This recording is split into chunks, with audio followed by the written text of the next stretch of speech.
Miras, Blue Water Island, the home of the tallest observation wheel in the world. Isa sa mga lugar na nagpatatag sa akin, nagturo, nagtulmay kung paano maging isang mabuting supervisor sa ang dami kong karanasan sa'yo. Napaaway, napagsigawan, sa mga pasaway na visitor, mga pasaway na residente.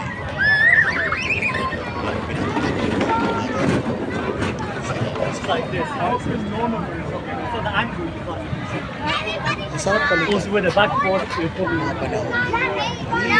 Dirhams for nothing. Mga panahon. Balik lang ako. Para bantayan ka. Para siguraduhin ligtas. Ligtas sa mga residente, turista, mga empleyado, lahat ng taong gumagalaw sa Blue Water.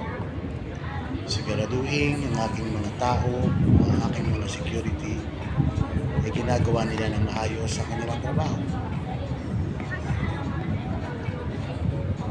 Nakakalungkot man isipin dahil 6 na buwan na pala akong wala sa'yo. 6 na buwan na pala ako mula nung nilisan ko. Pero sa muli kong pagbalik sa'yo, nakaramdam ako ng saya.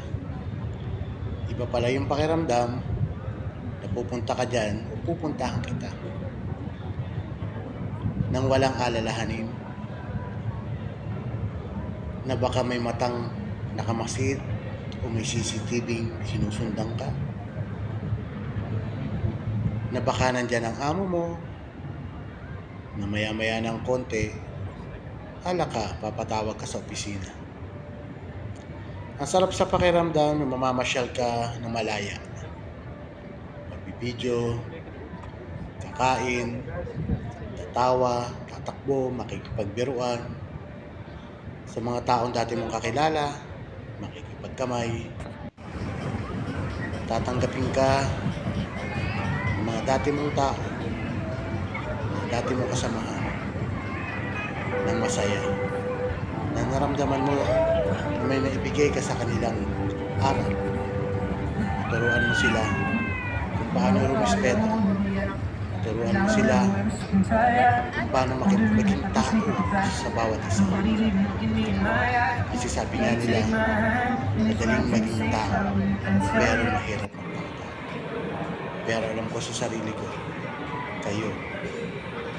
kayo ang buhay na halimbawa, naging mabuti akong pinunod sa inyo. Kaya sa inyong mga kaibigan ko dyan sa Blue Water, maraming salamat. Yung mga taong nag-guide sa akin, nakahaway ko, naging kaibigan ko, maraming salamat. Hanggang sa muling pagkikita mga kaibigan. Kung nagustuhan nyo ang video na ito, isang like, subscribe, and please hit the notification bell para naman maging update ka sa mga next video. Maraming salamat mo sa iyo, Blue Water Island. Hanggang sa muli. Mabuhay lang tayo, enjoy natin ang buhay natin, tumulong ayon sa makakayanan. Maraming salamat and God bless us all. Thank you.